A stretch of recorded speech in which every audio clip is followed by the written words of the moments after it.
pero la ley no nos salva, las buenas obras no nos salvan, la religión no nos salva.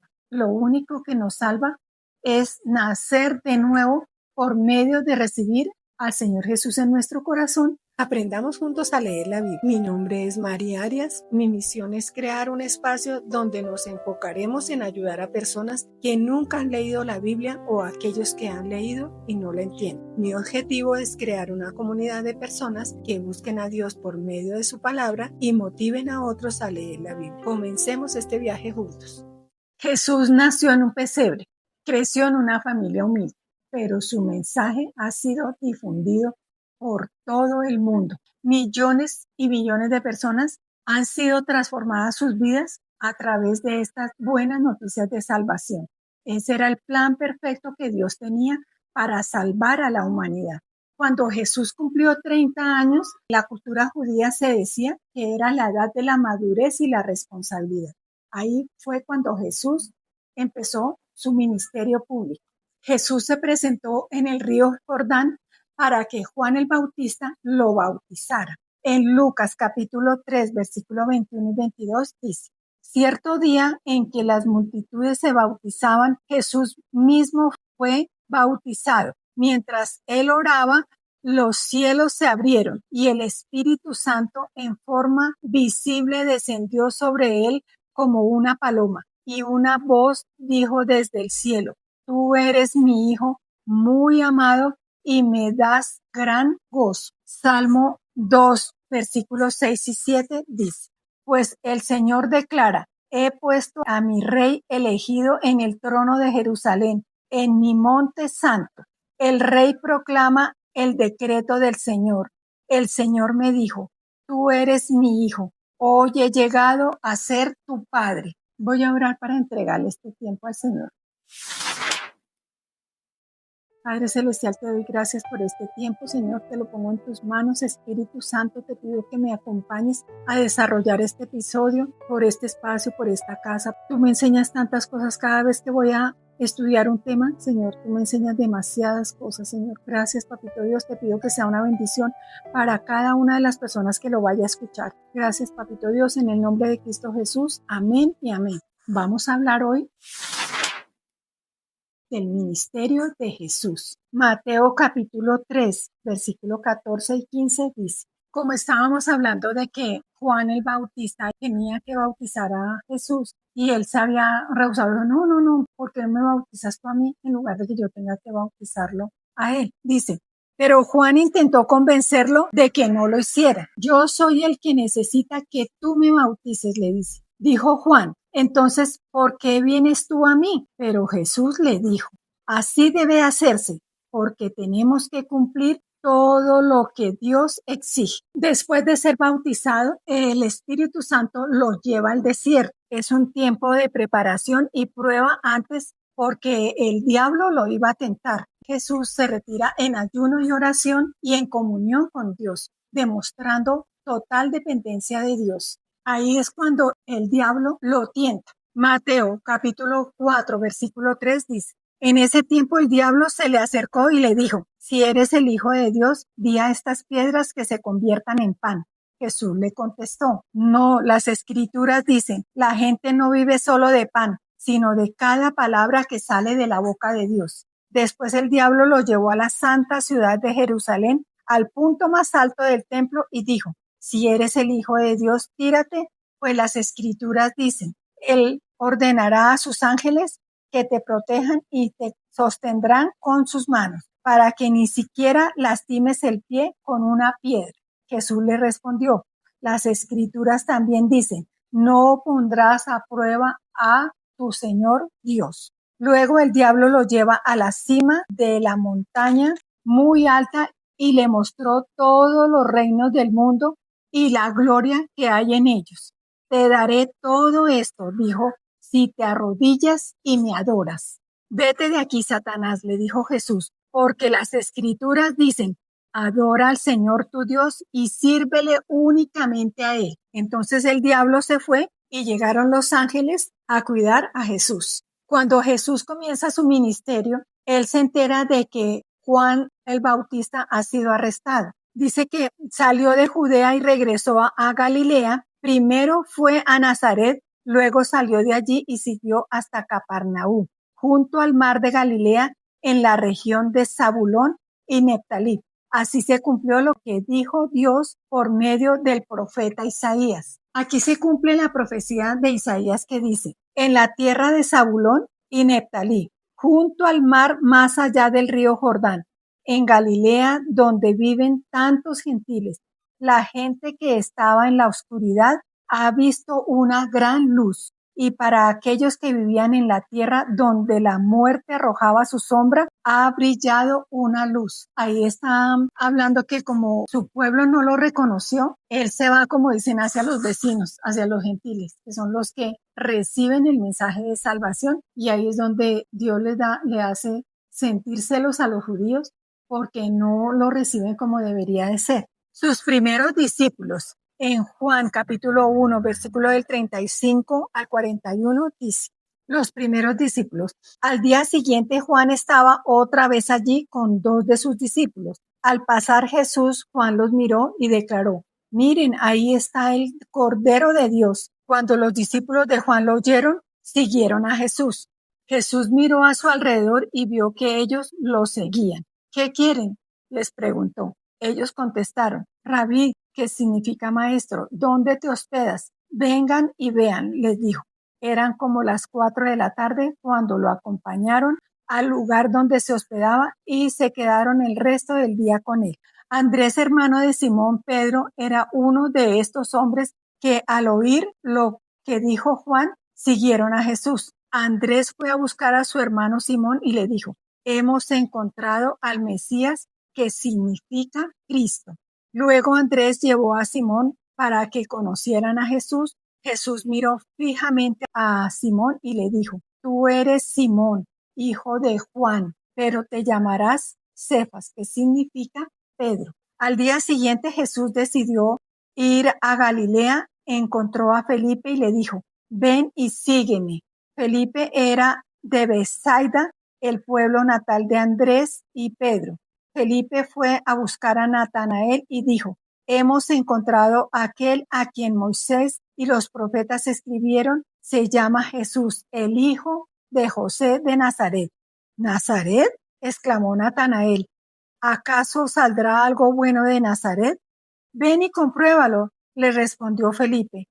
Mientras ellos se acercaban a Jesús, dijo: aquí viene un verdadero hijo de Israel, un hombre totalmente íntegro. ¿Cómo es que me conoces?, preguntó Natanael. Pues pude verte debajo de la higuera antes de que Felipe te encontrara, contestó Jesús. Natanael exclamó: Rabí, ¿tú eres hijo de Dios, el Rey de Israel? Jesús preguntó: ¿crees eso solo porque te dije que te vi debajo de la higuera? Verás cosas más grandes que esta. Y agregó: les digo la verdad, todos ustedes verán cielos abiertos y los ángeles de Dios subiendo y bajando sobre el Hijo del Hombre, quien es la escalera entre el cielo y la tierra. Qué palabra tan linda.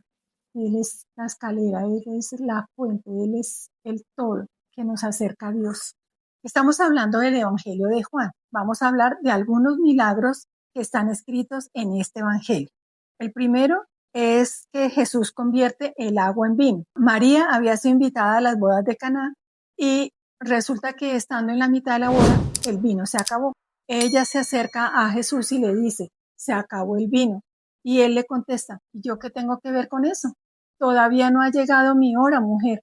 Ella ya sabe que es el tiempo y les dice a los hombres que están ahí que haga todo lo que les vaya a decir. Entonces Jesús les dice que llenen esas tinajas con agua y resulta que se convierte en un vino de la mejor calidad. Ahí Dios está probando su poder como Dios. O sea, ahí está haciendo un milagro increíble. Otra cosa importante que muestra aquí en el Evangelio de Juan es que Nicodemo es un hombre religioso, es un hombre respetado, es miembro del Sanedrín, es un fariseo que él ve todo lo que Jesús está haciendo y él piensa que Dios está con él porque él está haciendo cosas que ninguno podría hacer. Entonces él se acerca a Jesús en la noche porque él tiene temor de que los líderes lo van a criticar o lo van a juzgar. Entonces él quiere aprender de las enseñanzas de Jesús y se va justo en la noche para preguntarle seguro cosas a él y les dice, Juan capítulo 3, versículo 3 dice, Jesús le respondió, te digo la verdad, a menos que nazcas de nuevo, no puedes ver el reino de Dios. ¿Qué quieres decir? Exclamó Nicodemo. ¿Cómo puede un hombre mayor volver al vientre de su madre y nacer de nuevo? Jesús le contestó, te digo la verdad, nadie puede entrar al reino de Dios si no nace del agua y del espíritu. El ser humano solo puede reproducir la vida humana, pero la vida espiritual nace del Espíritu Santo. Así que no te sorprendas cuando te digo, tienes que nacer de nuevo. El viento sopla hacia donde quiere, de la misma manera que oyes el viento, pero no sabes de dónde viene ni a dónde va. Tampoco puedes explicar cómo las personas nacen del Espíritu. ¿Cómo puede ser posible esto? Preguntó Nicodemo.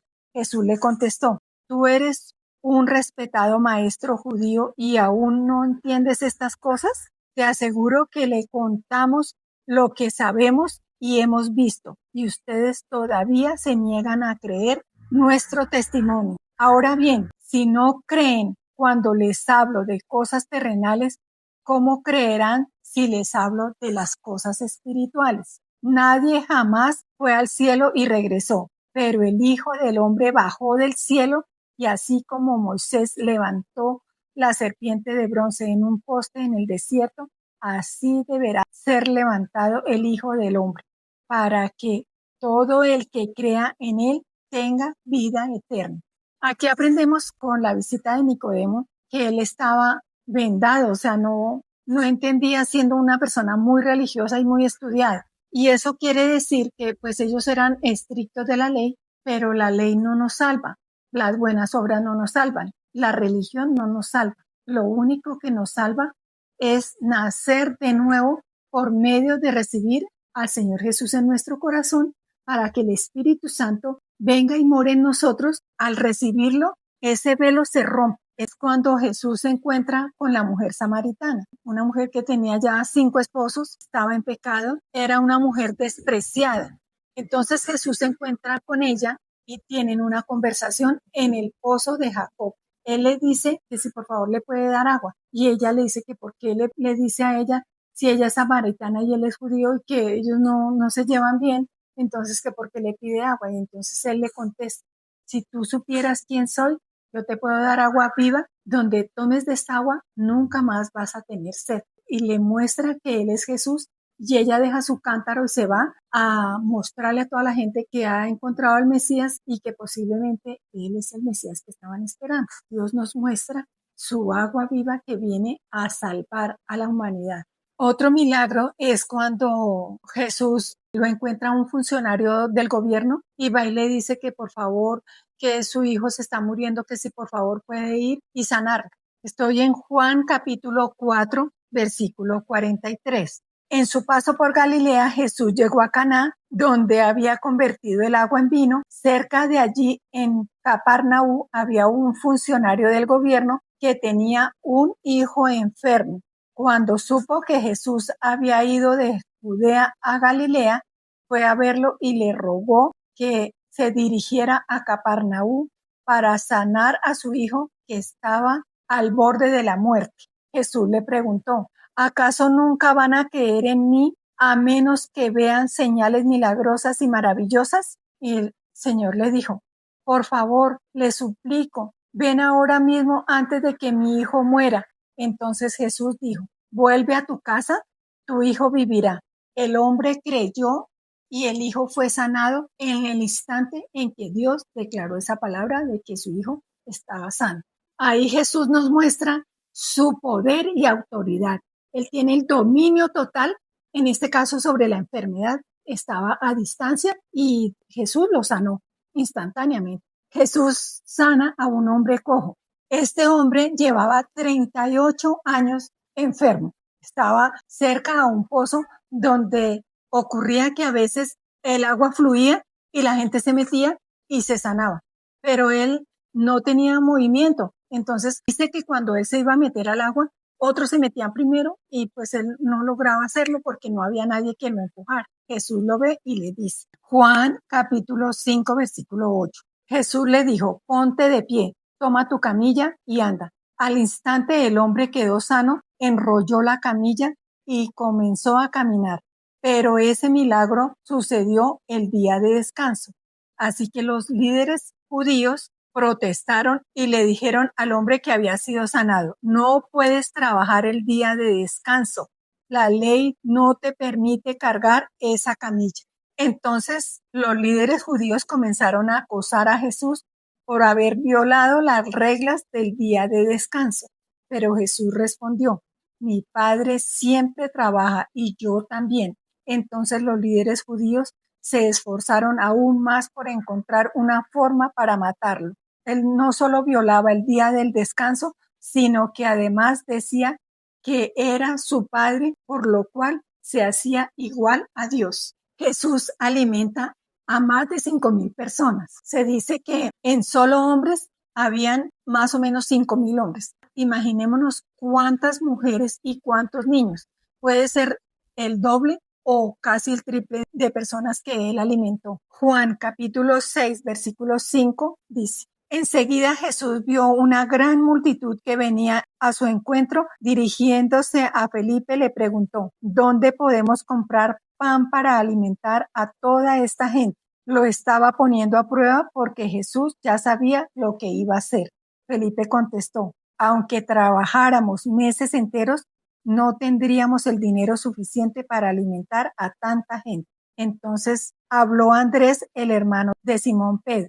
Aquí hay un muchachito que tiene 5 panes de cebada y 2 pescados. ¿Pero qué sirve ante esta enorme multitud? Jesús dijo, díganles a todos que se sienten. O sea, los mandó sentar y él multiplicó sus peces y sus panes y le dio a mucha gente, a toda la multitud. Dice que comieron hasta saciarse y Jesús les dijo, recojan todo para que no se pierda nada, y recogieron 12 canastas de comidas llenas. Otra cosa hermosa es cuando Jesús camina sobre el agua. Juan capítulo 6 versículos 16 al 21 dice, al atardecer los discípulos de Jesús bajaron a la orilla del lago para esperarlo, pero al ver que caía la noche y que Jesús aún no había vuelto, subieron a la barca y comenzaron a cruzar el lago rumbo a Capernaum. Poco después se levantó un viento fuerte sobre ellos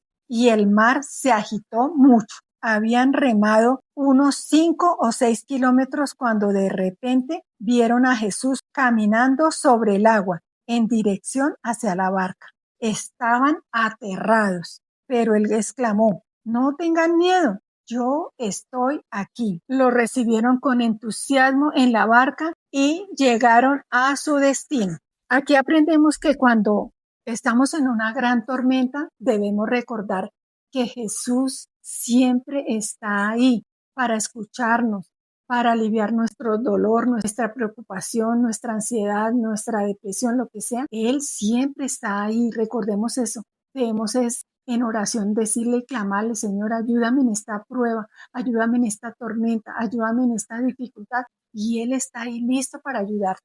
Otro evento importante es cuando encontraron supuestamente a la mujer en el acto de adulterio y fueron y se la pusieron en medio de una multitud a Jesús, mientras hablaba con los maestros de la ley religiosa, y los fariseos le llevaron a una mujer que había sido sorprendida en el acto de adulterio. Le pusieron en medio de la multitud. Maestro, le dijeron, esta mujer fue sorprendida en el acto de adulterio. La ley de Moisés manda apedrearla. ¿Tú qué dices? Intentaban tenderle una trampa para que dijera algo que pudiera usarse en su contra, pero Jesús se inclinó y escribió con el dedo en el polvo. Como ellos siguieron exigiéndole una respuesta, él se incorporó nuevamente y les dijo, muy bien, pero el que nunca haya pecado, que tire la primera piedra. Luego volvió a inclinarse y siguió escribiendo en el polvo. Al oír esto, Los acusadores se fueron retirando uno tras otro, comenzando por los más de edad, hasta que quedaron solos Jesús y la mujer en medio de la multitud. Entonces Jesús se incorporó de nuevo y le dijo a la mujer: ¿Dónde están los que te acusaban? ¿Ni uno solo de ellos te condenó? Ni uno solo, Señor, dijo ella. Tampoco yo, le dijo Jesús. Vete y no peques más. Ahí el Señor Jesús le dice a esta mujer: vete y quedas limpia, no vuelvas a pecar. Y eso es lo lindo que hace Jesús, porque todos hemos sido pecadores y las personas que hemos recibido al Señor Jesús somos unas personas transformadas de ese pecado a una vida nueva, a una vida limpia. Nosotros somos transformados mientras vamos por el camino, pero de todas maneras Dios ha hecho un proceso en nuestras vidas que han cambiado para bien. Ha sido lindo por eso. Jesús sana a un hombre ciego de nacimiento. Los discípulos le preguntan a Jesús por qué él nació ciego, que si es porque él cometió pecado o por los pecados de sus padres. Pero entonces Jesús les dice que no, ni lo uno ni lo otro, que él está ciego es para mostrar el poder de Dios y también mostrar lo que significa la ceguera espiritual. Juan capítulo 9, versículo 3 dice: no fue por sus pecados, ni tampoco por los de sus padres, contestó Jesús. Nació ciego para que todos vieran el poder de Dios en él. Debemos llevar a cabo cuanto antes todas las tareas que nos encargó el que nos envió. Todo esto estaba predestinado. Dios tiene todo calculado y eso tenía que pasar porque era para mostrar el poder de Dios. Jesús está diciendo que él debe llevar a cabo toda la tarea que Dios le ha encomendado, porque va a llegar el tiempo en que ya no va a poder hacerlo. Mientras Él esté en la tierra, Él es luz, Él es vida, pero va a llegar el tiempo en que lo van a matar y ya no se va a poder realizar lo que Él tenía que venir a hacer a la tierra. Está afanado por hacer esa tarea. Pronto viene la noche, cuando nadie puede trabajar, pero mientras estoy aquí en el mundo, yo soy la luz del mundo. Eso es lo que muestra el Señor, que Él está haciendo la tarea que el Señor le encomendó. Y también nos muestra lo que es la ceguera espiritual debido a ese milagro. Juan capítulo 9, versículo 35 al 41 dice: cuando Jesús supo que había pasado, encontró al hombre y le preguntó: ¿crees en el Hijo del Hombre? ¿Quién es, Señor? Contestó: quiero creer en él. Ya lo has visto, le dijo Jesús, y está hablando contigo. Sí, Señor, creo, dijo el hombre.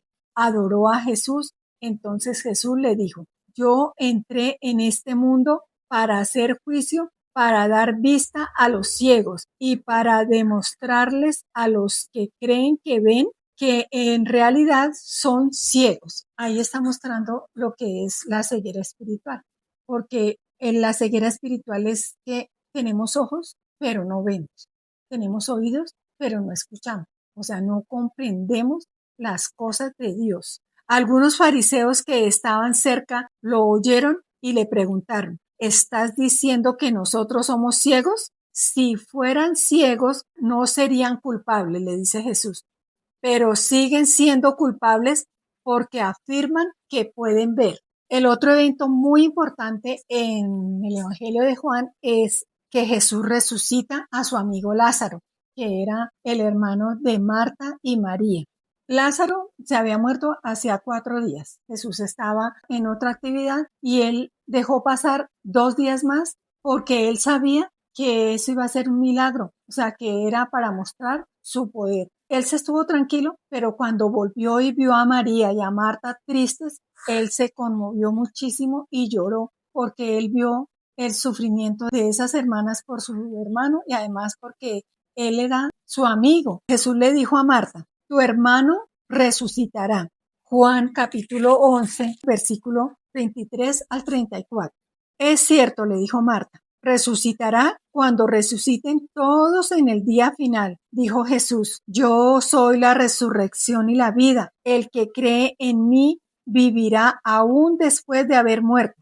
Todo el que vive en mí y cree en mí jamás morirá. ¿Lo crees, Marta? Sí, Señor, le dijo ella. Siempre he creído que tú eres el Mesías, el Hijo de Dios, el que ha venido de Dios al mundo. Luego Marta regresó a donde estaba María y los que se lamentaban. La llamó aparte y le dijo, el maestro está aquí y quiere ver. Entonces María salió enseguida a su encuentro. Jesús todavía estaba afuera en la aldea, en el lugar donde se había encontrado a Marta. Cuando la gente que estaba en la casa consolando a María la vio salir con tanta prisa, creyeron que iba a la tumba de Lázaro a llorar, así que la siguieron. Cuando María llegó y vio a Jesús, cayó a sus pies y dijo, Señor, si tan solo hubieras estado aquí, mi hermano no hubiera muerto. Cuando Jesús la vio llorando y vio a la gente lamentándose con ella, se enojó en su interior y se conmovió profundamente. ¿Dónde lo pusieron?, le preguntó. Ellos dijeron, Señor, ven a verlo. Entonces Jesús lloró. La gente que estaba cerca dijo, miren cuánto lo amaba. Pero otros decían, este hombre sanó a un ciego. ¿Acaso no podría impedir que Lázaro muriera? Jesús todavía estaba enojado. Cuando llegó a la tumba, una cueva con una piedra tapaba la entrada. Corran la piedra a un lado, les dijo Jesús. Entonces María, la hermana del muerto, protestó, Señor, hace 4 días murió, debe haber un olor espantoso. Jesús respondió, ¿no te dije que si crees verás la gloria de Dios? Así que corrieron la piedra a un lado. Entonces Jesús miró al cielo y dijo, Padre, gracias por haberme oído. Tú siempre me oyes, pero lo dijo en voz alta por el bien de toda esta gente que está aquí, para que crean que tú me enviaste. Entonces Jesús gritó, Lázaro, sal de ahí. Y el muerto salió de la tumba con las manos y los pies envueltos en vendas de entierro y la cabeza enrollada en un lienzo. Jesús les dijo, quítenle las vendas y déjenlo ir. Eso también nos muestra en parte la salvación. Dios nos saca de la muerte espiritual, o sea, estamos en una muerte donde Dios viene y por medio de creer en Él nos resucita a una vida nueva. Vamos a reflexionar un poquito sobre esto.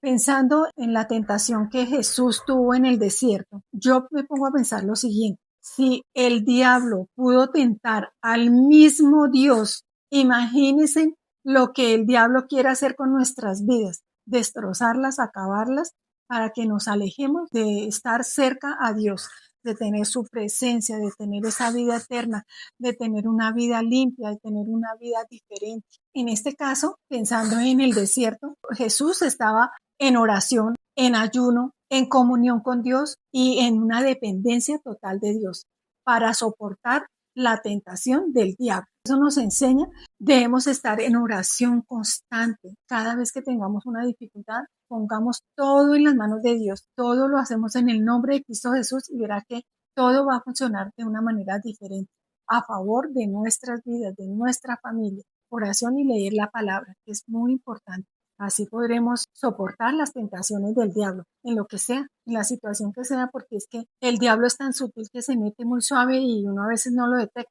Hay que pedirle dirección a Dios y nos ayude a evitar la tentación. Aquí también en el desierto, Dios le dio la autoridad y la victoria a Jesús con Satanás, pero también debemos entender que Él era Dios, pero también estaba en un cuerpo humano que podía ser tentado por el diablo. También aprendemos que Jesús se enfrentó al diablo con la palabra. Le dijo, escrito está que no debes tentar a Dios, que no solo de pan vive el hombre.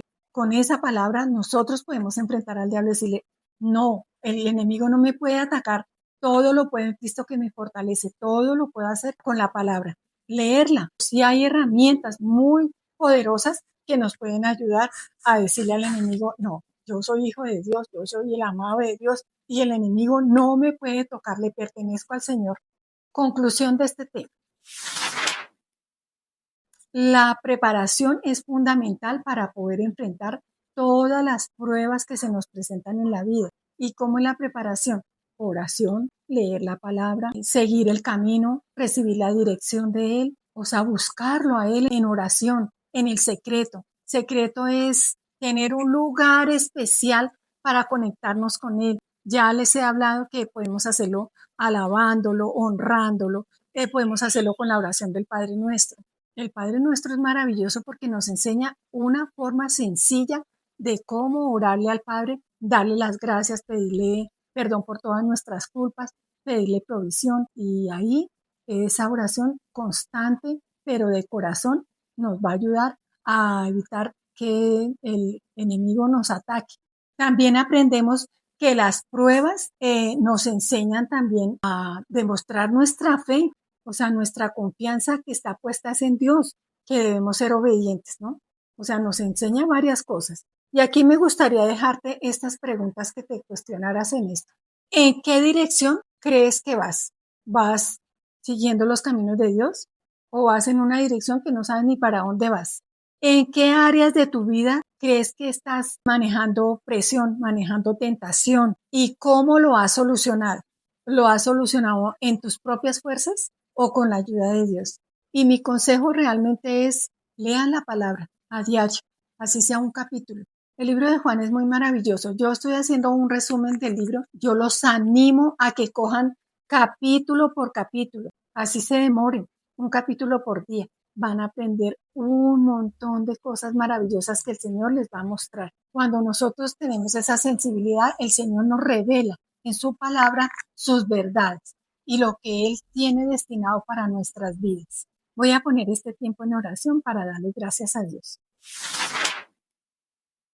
Padre Celestial, te doy gracias por este episodio hermoso donde tú nos muestras todas las maravillas que tú viniste a hacer a la tierra, Señor. Gracias porque esos milagros nos muestran vida, nos muestran lo débiles que somos y que tú vienes a rescatarnos, Señor. Te pongo todas las personas que van a escuchar estos episodios, que van a crecer contigo, que tú les vas a mostrar el verdadero camino que deben seguir, Señor. Yo te doy gracias por cada uno de ellos, Señor. Te pido que ellos reciban esta palabra, Señor. Gracias, Papito Dios. Te pongo este tiempo en tus manos en el nombre de Cristo Jesús. Amén y amén. Nos vemos la próxima semana. Es maravilloso compartir contigo este crecimiento espiritual. Recuerda que paso a paso se llega lejos. Con la ayuda de Dios, te guiaré a buscar las riquezas que nos ofrece la sagrada palabra de Dios. No pares.